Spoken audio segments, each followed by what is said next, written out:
What is going on, Jet fans? Matt O'Leary back with another video, and I know we're talking Haason Reddick once again. We had cryptic tweet last week. We had Aaron Rodgers potentially maybe leaking that Haason Reddick changed agents. Yesterday, there was something weird with Haason Reddick's jersey going on sale for the New York Jets, and then they quickly took that down. And you also had a Jets insider, Rich Cimini, who is on the beat, make a really weird comment. I'm going to call it weird. It was a very strange comment about Haason Reddick on his podcast. So I wanted to get into that today. So Rich Cimini hosts a Flight Deck. He also covers the New York Jets for ESPN.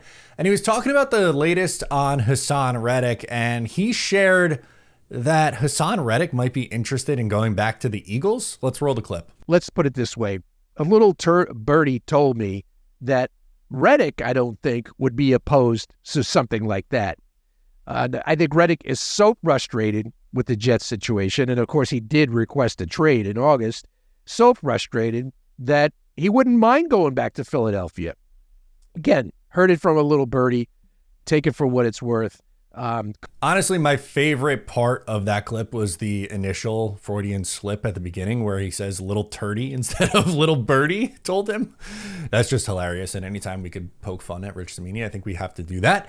But that was an interesting quote, right? Like, why would he just bring that up out of the blue is my question. But I hear that and I go, this is kind of a head scratcher because, like, what changed or what would have changed from the Eagles side? Like, sure, Haason Reddick might want to go back to the Eagles because he had a lot of success there. But why would Philly have suddenly changed their stance and go, you know what, actually, we will pay Haason Reddick. Let's trade for him back and give him a new contract?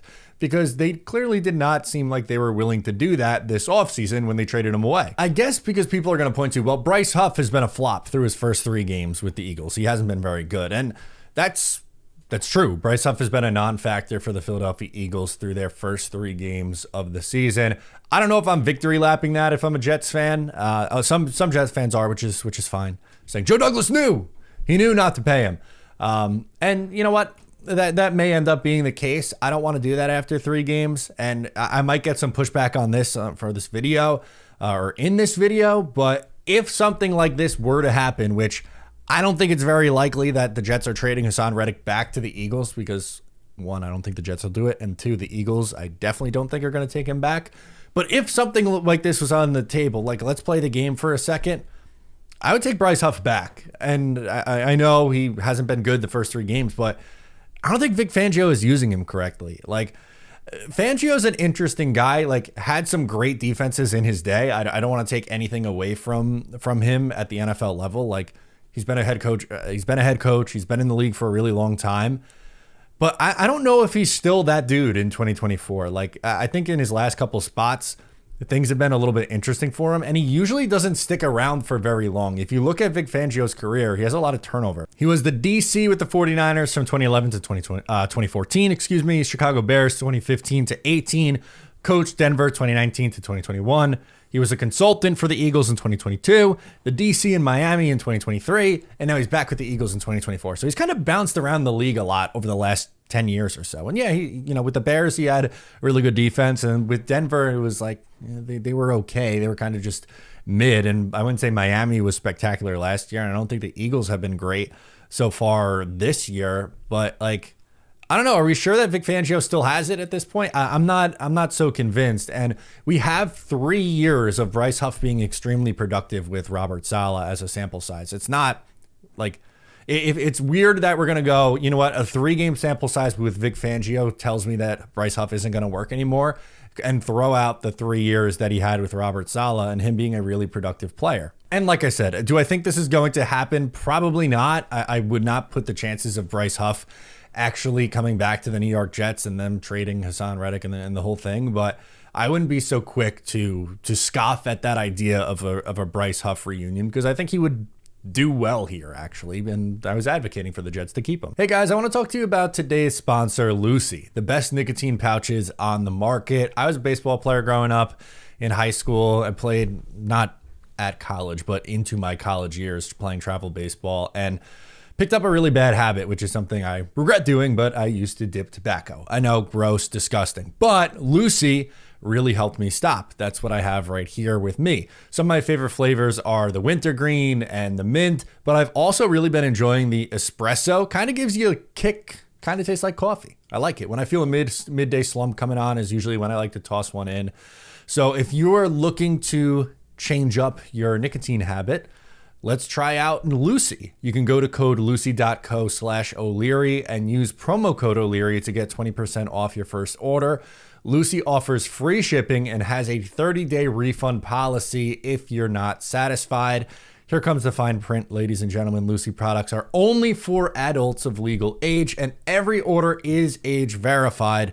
Warning, this product contains nicotine, and nicotine is an addictive chemical. Another interesting thing that I keep seeing with the Jets, or being brought up by Jet fans, not really so much anyone in the media, but flipping Haason Reddick in a trade for Davante Adams. Now, I am pro the New York Jets trading for Davante Adams. One, I don't think it would be very costly.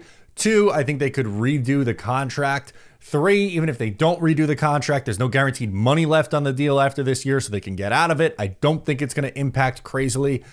Sauce Gardner, Garrett Wilson, Breece Hall, Jermaine Johnson type, AVT type of extensions.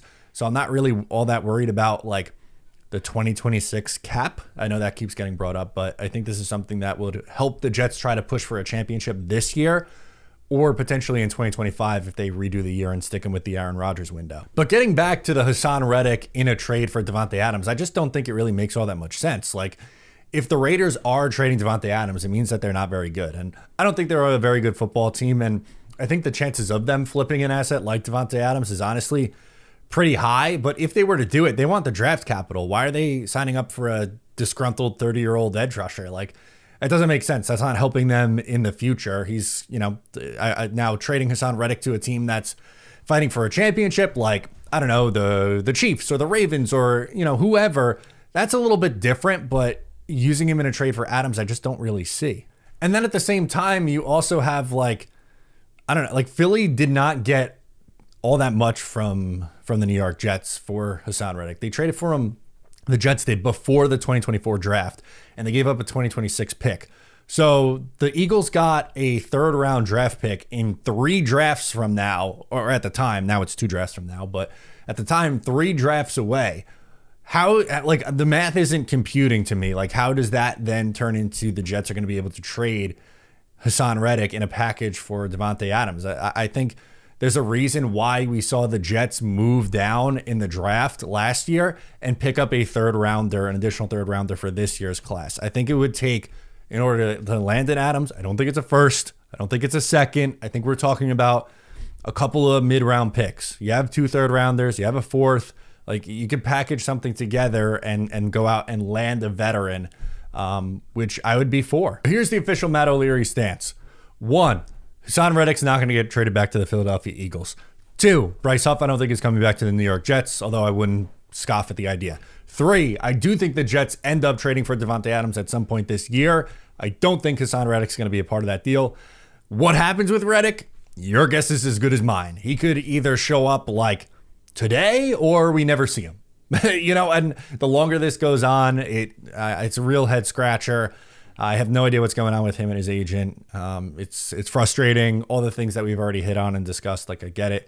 I know we're really tired about talking about it, but it's a really big story. And we have to talk about it. And, yesterday, we had a full long preview on the Broncos game. We'll have another video out later today talking about some storylines for the New York Jets. We'll, talk tomorrow and recap the game.